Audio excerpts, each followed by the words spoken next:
আসসালামু আলাইকুম, আশা করি সবাই ভালো আছেন। আমাদের ভিডিওটা যেখান থেকে দেখছেন সবাইকে আন্তরিক শুভেচ্ছা ও অভিনন্দন। এই আইসক্রিমের ফ্রিজটা আমাদের কাছে একজনে পাঠাইছে, ফ্রিজটা চেম্বার বানানোর জন্য।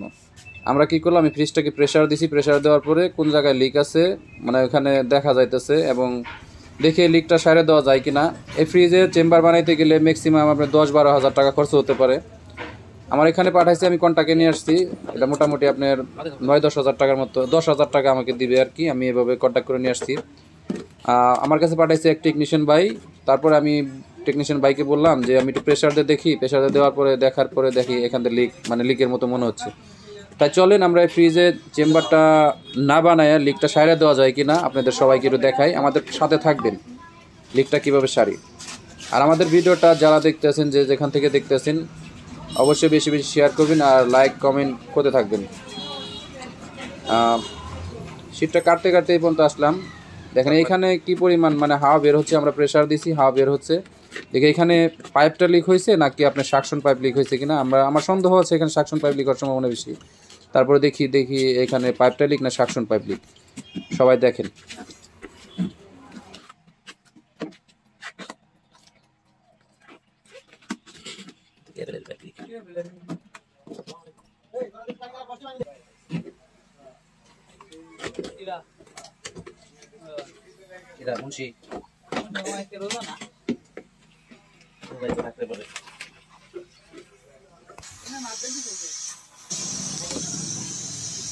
অবশেষে মনে হচ্ছে যে আমরা লিকটা পেয়ে গেছি। এটা বোধহয় সাকশন পাইপ লিক হতে পারে। পাইপটা টান দিয়ে দেখি, এই দেখেন কি চোটে হাওয়া বের হচ্ছে। সাকশন পাইপের একদম গোড়ার মাঝখানে লিক হয়ে গেছে, মানে অ্যালুমিনিয়াম পাইপ এবং তামার পাইপের মাঝখানে লিক হয়ে গেছে। এটা এখন আমরা নতুন করে সাকশন পাইপ ঢুকাই দিয়ে আমরা জ্বালা করে দেওয়ার চেষ্টা করি। হ্যাঁ, এটা নতুন করে এখন জ্বালা করে দেব।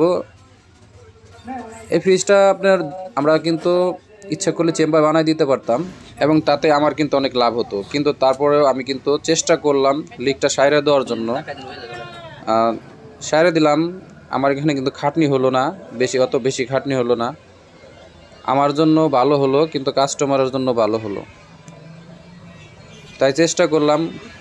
এটা কিন্তু আমার কিন্তু একা লস হলো না, যে নাকি আমাকে ফ্রিজটা পাঠাইছে ওনারা কিন্তু লস হলো। তারপরও আমি চিন্তা করলাম যে গরিব মানুষ এই ফ্রিজটা এত টাকা খরচ করব কিসের জন্য, হচ্ছে আমি যদি ঠিক করে দিই, অল্প যদি ঠিক করে দিই হেয়ার জন্য অনেক ভালো হলো। তাই চেষ্টা করলাম।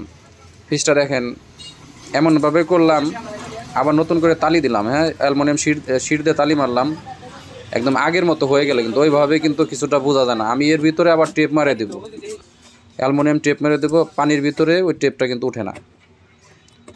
আমাদের ভিডিওটা কেমন হলো অবশ্যই কমেন্টে জানাবেন। আর যারা নাকি ফলো দেন না অবশ্যই আমাদের পেজটাকে ফলো দিবেন। আর ইউটিউব চ্যানেলে যারা সাবস্ক্রাইব করেন না অবশ্যই সাবস্ক্রাইব করবেন।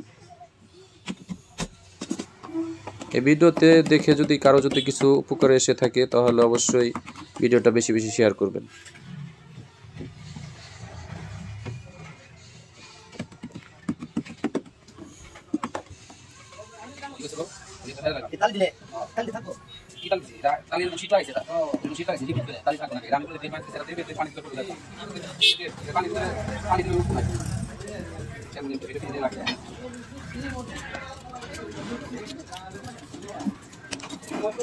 ভিডিও চলাকালীন তুমি যে কষ্ট লাগাইলে কেন তো না আমি দেই না দিই না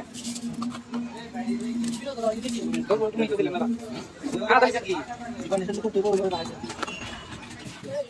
বড় এটা 10,000 টাকা আমি কন্টাক্ট করে আছে আমি 10,000 টাকা রাখি ঠিক করে দিই না করি মানুষ আচ্ছা ওকে কি এই এনে নেবেন 5,000 টাকা না ওকে গায়। সবাই ভালো থাকবেন, সুস্থ থাকবেন।